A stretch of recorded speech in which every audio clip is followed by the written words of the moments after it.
I honestly don't know how to handle the events that have transpired over the past several months. I wake up in a cold sweat in the middle of the night and look out into the darkness of my room, afraid of something that isn't even there. First, I must go back to the beginning of the year, where I was working as a pizza delivery boy for some local pizza shop near where I live.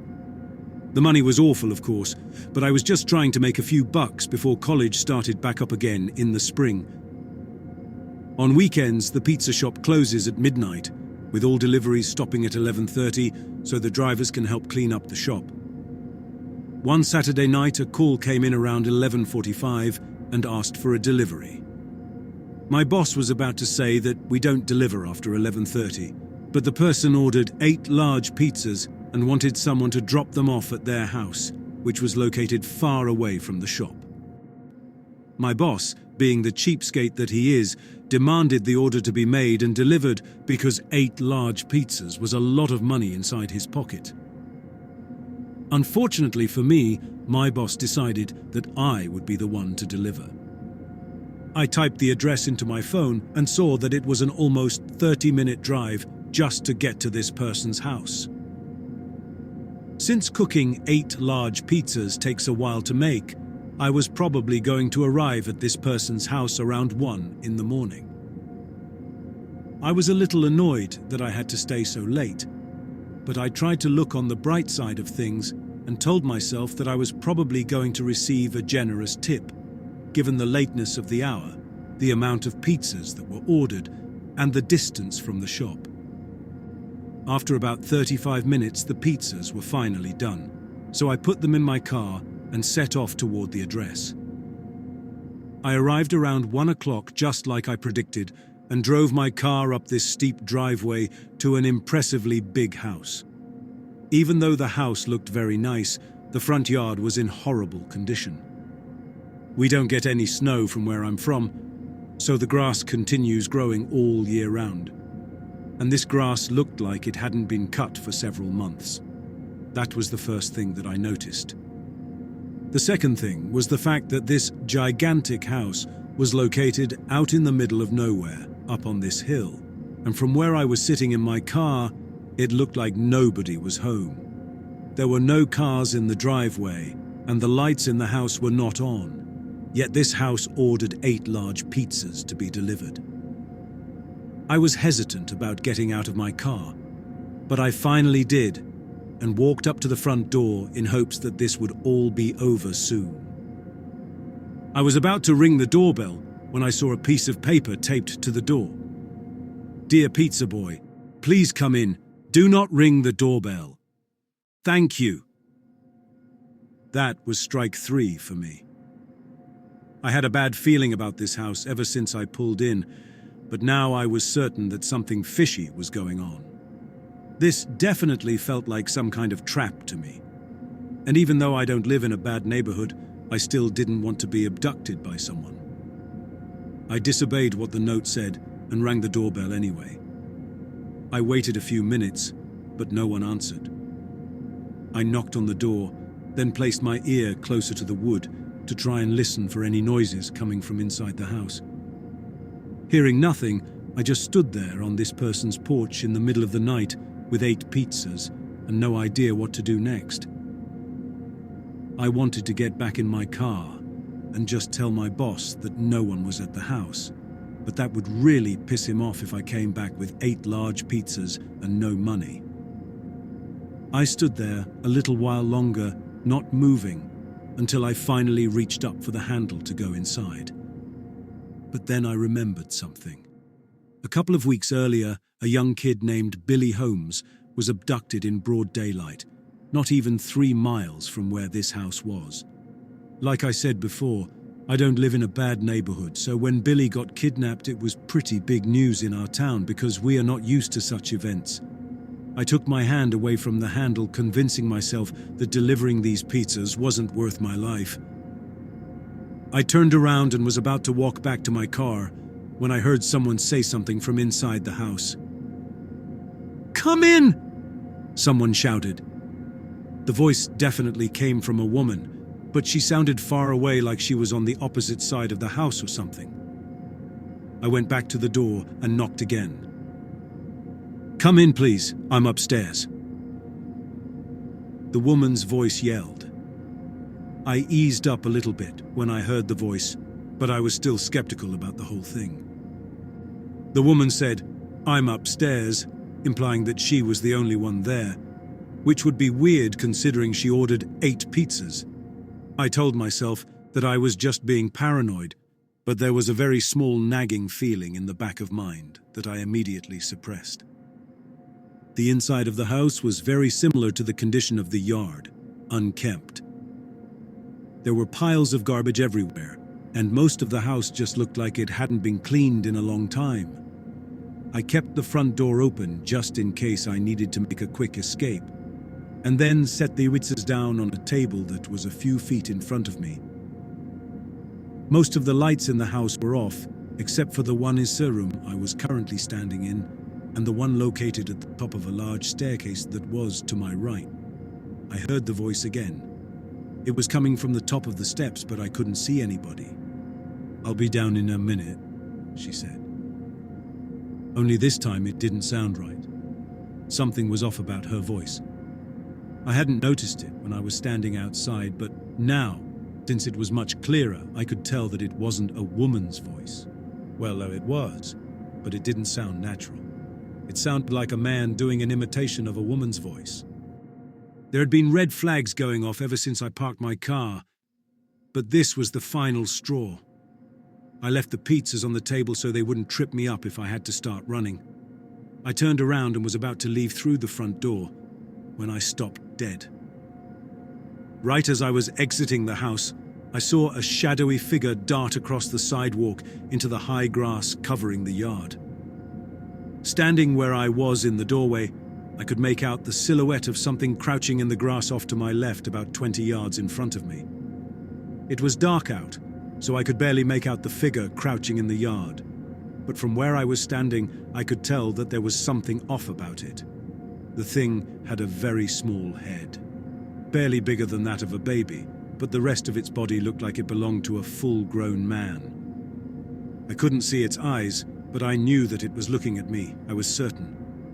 I backed up into the house and closed the door, locking it firmly. Great, I thought. Now I'm stuck in here with the man upstairs pretending to be a woman. I reached into my pocket for my phone, but it wasn't there. Shit, I left my phone in my car. I was completely screwed, but I wasn't just going to lay down and die. I needed to find another exit. All my senses were turned up to 200%. I heard every little creak the house made, and was navigating through the darkness as quietly as I could. I had no idea who else was in this house with me. I made it to the end of the hallway with only one door remaining. I twisted the handle and it reluctantly started to turn with a sharp metal-on-metal noise that pierced through the silence of the house. I pushed on the door and it creaked open. "I know you're in here," the voice boomed from down the hallway, no longer sounding anything like a woman. I went into the now open room in front of me and shut the door. There was no lock, and I didn't have time to find the light switch, but I didn't need to. Several candles were burning throughout the room, their wax forming puddles around the floor from overuse. A pentagram was scrawled on the floor in what I could only imagine was blood, and there was a visceral smell throughout the room that burned my nose and caused my eyes to water. A chair was set in the middle of the pentagram with a pile of something, intestines, lying in the seat, leaking blood all over the ground. From behind the door, I could hear footsteps thundering down the hallway at a steady, confident pace, like the man knew I was trapped. I looked around the room and noticed that moonlight was shining in through a window that was located on the back wall. Unlike all the other windows I passed, this one was not boarded up. I ran towards the window, acting before thinking, and dived toward freedom, just as I heard the door opening up behind me. The glass shattered around me, and I felt several sharp pains throughout my body as shards of glass sliced parts of my arms and face. I hit the ground hard, but was up in a flash and sprinted around to the front of the house, trying my hardest to make it through the tall grass without tripping. I looked back only once to see if I was being chased, but no one was following me. I saw the briefest glimpse of a figure standing behind the window that I broke through. But it didn't look like the man was going to take chase after me. He just stood there behind the broken window, and as I was rounding the corner of the house with my car now in sight, I could make out his heavy laughter from across the yard. I pulled open my car door and threw myself in with one quick motion. I started the car and nearly crashed into a tree as I sped away down the driveway. I didn't see that weird creature that was crouching in the grass earlier. I made sure that I was far enough away from that house before grabbing my phone and calling the police. I told the operator everything in a crazed, mad rush of words, and also mentioned that I was in need of medical attention. The operator told me that help was on the way, and not too long after that, I could hear police sirens approaching from the distance. After the police arrived, everything was just one big blur. I don't remember if I passed out or not, but all that I could recall are these small snippets of information like riding in an ambulance as the paramedics tried to stop the bleeding from my cuts, and then being questioned by the police while I was in the hospital. Everything in between was blank. Most of my face made it out pretty unscathed because I blocked it using my arms. But I ended up getting somewhere in the realm of 70 stitches throughout the rest of my body, and the doctor said that I was lucky I hadn't bled out. When the police arrived at the house, the man was sitting in his driveway with his hands up in surrender, as the house behind him burned down from a fire that he had intentionally started. The owners of the house were a really wealthy old couple who were currently living in Florida. They used the house as a summer home at one point, but they hadn't been back for a very long time and were not planning on coming back, so they decided to give the house to one of their grandsons while they continued to pay the bills for it. The man that was there when I was delivering the pizzas was in fact the old couple's grandson. His name was Stanley Wardle, and he had been living in the house all by himself for over 2 years.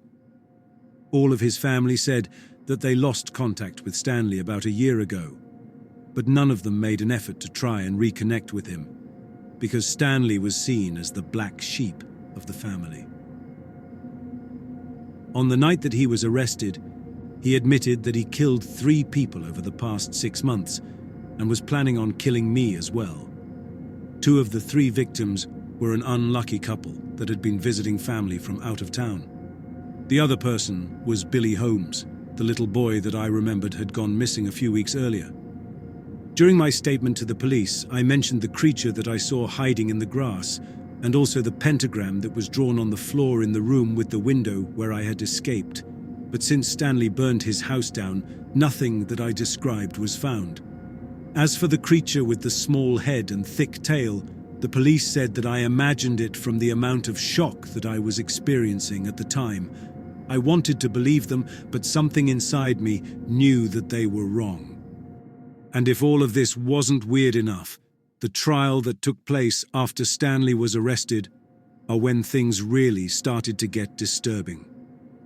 Even though Stanley admitted to killing the 3 people and was pleading guilty, he stood up in front of the courtroom the very first day of his prosecution and said that he was not the one that murdered those people, only that he was taking the blame for someone else. At first, the judge couldn't tell if Stanley was just trying to confuse the jury or if he really meant it. But either way, question after question was thrown at Stanley to try and figure out who this other person was. Stanley remained quiet though, only opening his mouth to tell the judge that he was never going to say who really did it, and that they were never going to catch the real murderer. The judge was prepared to offer a shorter sentence if Stanley provided proof that someone else committed the murders, but he didn't budge. When asked why the other person wanted to kill those people, Stanley laughed at the judge dryly and said it was hungry. The judge put off all of this nonsense as Stanley's way of trying to scare the jury, and sentenced him to serve 3 lifetime sentences with no hope of probation. That was the end of it for a while. Stanley's name left the paper, and the town started to recover from this horrible event, only to be thrown back into the chaos 3 weeks after the trial ended. Stanley Waddell was found dead inside his prison cell early one morning, after he didn't come out for roll call. He had committed suicide by using a jagged piece of metal to cut his own throat open. But, if you could believe it, that wasn't the weirdest part. A rumor had leaked out of the press a few days after the suicide, which stated that Stanley had written something on the walls of his jail cell in his own blood, minutes before he died. From the source that I read, the words that Stanley had allegedly written were, "It will rise again." And the warning was accompanied by a crude drawing of some kind of creature whose features were not described.